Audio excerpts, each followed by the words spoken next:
شروع کرتا ہوں اللہ رب العزت کے نام سے جو انتہائی مہربان اور رحم کرنے والا ہے۔ تمام دیکھنے والے محترم ناظرین کو السلام علیکم۔ محترم ویورز، آج ہم ایک ایسے ملک کی سیر کرنے جا رہے ہیں جس کی سرزمین پر بہت سی قومیں آئیں اور چلی گئیں۔ اس ملک کا نام گزرے کئی ہزار سالوں سے آج تک ایک ہی چلا آ رہا ہے۔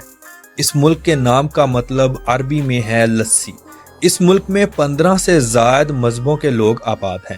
ایسی کنٹری جسے پیغمبروں کی سرزمین کا نام بھی دیا گیا۔ اس ملک کا نام ہے لبنان۔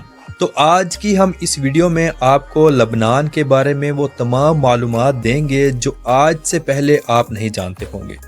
ویڈیو کو آخر تک ضرور دیکھیں، ساتھ میں لگی گھنٹی کے بٹن کو ضرور دبا دیں تاکہ ہماری ہر نئی ویڈیو کا نوٹیفیکیشن بر وقت آپ کو ملتا رہے۔ محترم ناظرین، لبنان اس ملک کے نام کو ہر زبان میں لبنان ہی بولا جاتا ہے۔ اگر اس کا آفیشیل نیم دیکھا جائے تو وہ ہے ریپبلک آف لبنان، جس کا مطلب عربی زبان میں لبن کے مطابق لسی کا ہے۔ لبنان میں ایک رپورٹ کے مطابق 20 کے قریب مذہب آباد ہیں، جس میں مسلمان اور عیسائی مذہب کی اکثریت موجود ہے۔ لبنان کا نام گزرے 4000 سالوں سے بھی پرانا ہے۔ یہ ملک اتنا پرانا ہے کہ اس سرزمین کو پیغمبروں کی سرزمین بھی کہا جاتا ہے، اسی لیے اس سرزمین پر ہر رنگ کے مذہب نے راج کیا۔ لبنان کی کل آبادی جون 2023 کے مطابق 67,35,870 لوگوں پر مشتمل ہے۔ اس ملک کا کل رقبہ 10,452 مربع کلومیٹر ہے، جس حساب سے یہ ایشیا کا دوسرا سب سے چھوٹا ملک بنتا ہے۔ لبنان کی سرزمین پر مسلمانوں سے پہلے عیسائی اور یہودی لوگ قابض تھے، جنہوں نے ایک لمبے عرصے تک اپنا راج قائم رکھا۔ لبنان کو اگر آپ منی یورپ کا نام بھی دیں تو غلط نہ ہوگا، جس کی وجہ لبنان میں ہر وہ کام کا ہونا ہے جو یورپ کنٹریز میں ہوتا ہے۔ لبنان میں فحاشی عام ہے۔ لبنان کی ایک سائیڈ پر مکمل سمندر لگتا ہے اور دوسری سائیڈ پر سیریا اور اسرائیل لگتے ہیں۔ موجودہ وقت میں لبنان اور اسرائیل کی کشمکش کے دوران ہزاروں مسلمان بے گناہ مارے گئے۔ اللہ رب العزت کی ذات ان کو جنت میں اعلیٰ مقام عطا فرمائے اور اس لڑائی میں مسلمانوں کی فتح فرمائے، آمین۔ لبنان کے لوگ انتہائی خوشحال زندگی گزارتے ہیں۔ یہاں کے لوگ انتہائی خوبصورت ہونے کے ساتھ ساتھ سفید رنگت بھی رکھتے ہیں۔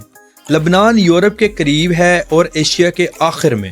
لبنان کا زیادہ تر رقبہ پہاڑی اور میدانی ہے۔ دوسرے عرب ملکوں کی طرح یہاں ریگستان بالکل نہیں ہے۔ اس ملک میں رقص انتہائی عام ہے۔ لبنان کے لوگوں کا ڈانس دبکا کہلاتا ہے۔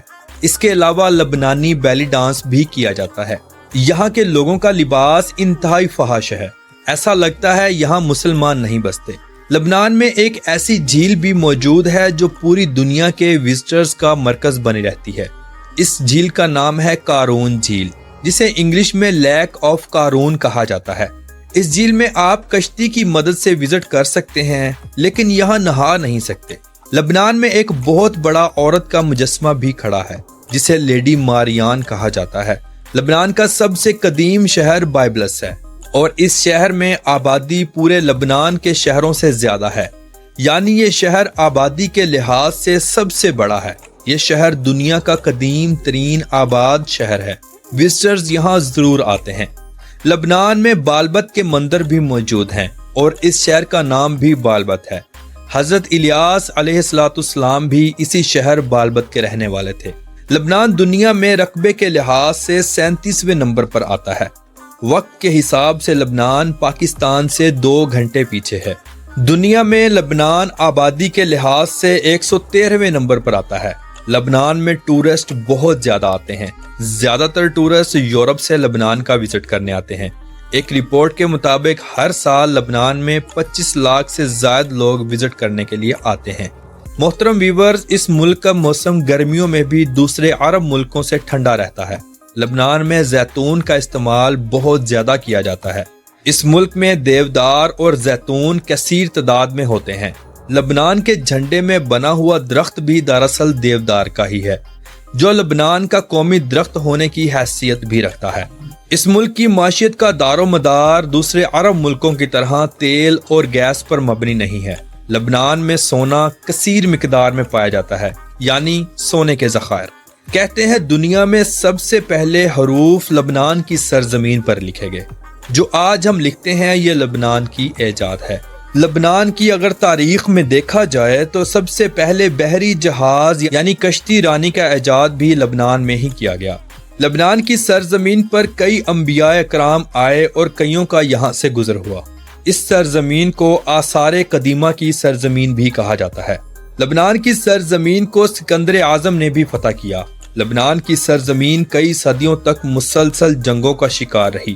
آپ کو اس بات سے آگاہ کرتا چلوں، لبنان پر ایک لمبے عرصے تک فرانس کا قبضہ بھی رہا، اسی لیے یورپ سے لوگ لبنان وزٹ کرنے کے لیے آتے ہیں۔ لبنان میں مسلمانوں کی اکثریت ہے لیکن حکومت عیسائیوں کی ہے۔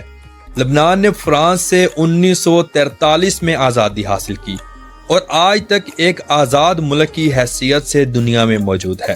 اس ملک کا دارالحکومت بیروت ہے۔ اس شہر کا نام کا مطلب ہے میٹھے پانی کا کنواں۔ بیروت میں کئی ہزار سالوں سے قدرتی میٹھے پانی کے چشمے آج بھی بہتے ہیں۔ لبنان میں زیادہ تر بولی جانے والی زبان عربی ہے۔ لبنان میں نیشنلٹی اس انسان کو دی جاتی ہے جس کا باپ لبنانی ہو، ماں چاہے کسی بھی ملک سے تعلق رکھتی ہو، کوئی مسئلہ نہیں۔ لبنان میں چلنے والی کرنسی کا نام پونڈ ہے جو انتہائی لو ہے۔ محترم ویورز، لبنان کا زیادہ تر رقبہ سمندر کے قریب ہے۔ سردیوں میں درجہ حرارت 0 ڈگری ہوتا ہے۔ یہاں کے لوگوں کی سالانہ آمدنی $22,000 تک ہوتی ہے۔ یہ ایک انتہائی فاسٹ کنٹری ہے۔ یہاں کی لڑکیاں ایسا لباس پہنتی ہیں جن کو دیکھ کر ایک سچا مسلمان توبہ توبہ کرے۔ لبنان کا کالنگ کوڈ +961 ہے۔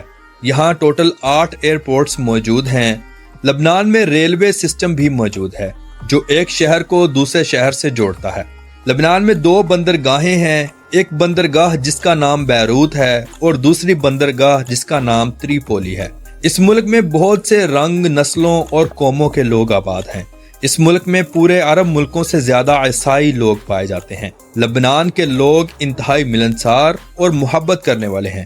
محترم ویورز، یہاں کی عورتوں کے لہجے انتہائی سافٹ ہوتے ہیں۔ کسی سے بھی بات کرتی ہیں تو انتہائی نرم لہجے اور چہرے پر مسکراہٹ رکھ کر کرتی ہیں۔ لبنان میں شراب نوشی بہت عام ہے۔ یہاں ڈسکو کلبز، ڈرنک بارز اور ڈانسنگ کلبز یورپی ملکوں سے بھی آگے ہیں۔ لبنان کی معیشت کو آنے والے ٹورسٹ نے کافی سہارا دیا ہوا ہے۔ لبنان پوری دنیا میں سیب کے باغات کے حوالے سے بھی مشہور ہے۔ یہاں زیادہ تر لوگ زراعت سے منسلک نہیں ہیں۔ ایک رپورٹ کے مطابق صرف 15% لوگ ہی زراعت سے منسلک ہیں۔ لبنان بے شک ایک عرب ملک ہے لیکن یہ اپنے پیٹرول اور خام مال کی کمی دوسرے ملکوں سے لے کر پورا کرتا ہے۔ بیروت جو اس کا دارالحکومت ہے، ایک ایسا شہر ہے جسے 7 بار تباہ کیا گیا اور 7 بار ہی آباد کیا گیا۔ بیروت میں سب سے زیادہ وزٹرز آتے ہیں، اسی لیے یہاں ہوٹلز اور ریسٹورنٹس کا کام بہت زیادہ ہے۔ لبنان میں ایک تعداد یہودی لوگوں کی بھی ہے لیکن یہ تعداد مسلم اور عیسائی مذہب سے بہت کم ہے۔ یہ مشرق وسطیٰ کا سب سے زیادہ عیسائی آبادی والا ملک ہے۔ محترم ناظرین، آپ نے میاں خلیفہ کا نام تو سنا ہوگا جس نے نوجوان نسل کو خراب کرنے میں کوئی کسر نہ چھوڑی۔ اس کے علاوہ اور بھی بہت سی خواتین جو اس شعبے سے تعلق رکھتی ہیں اس ملک کی پیداوار ہیں۔ یہاں کی فحاشی اور آزادی کو دیکھ کر وزٹرز یہاں دوڑے چلے آتے ہیں۔ شیشہ کلبز، ڈرنک بارز یہاں بہت عام ہیں۔ رات کے ٹائم لوگ جوک در جوک گلیوں، چوراہوں، بیچز، ہوٹلز اور کیفیز میں موجود ہوتے ہیں۔ تو محترم ناظرین، یہ تھی آج کی ہماری چھوٹی سی لبنان پر ڈاکومنٹری۔ آپ کو کیسی لگی کمنٹ باکس میں اپنی رائے کا اظہار ضرور کیجیے گا۔ تو ملتے ہیں اگلی اور بہترین ویڈیو میں۔ اللہ حافظ و ناصر، خدا حافظ۔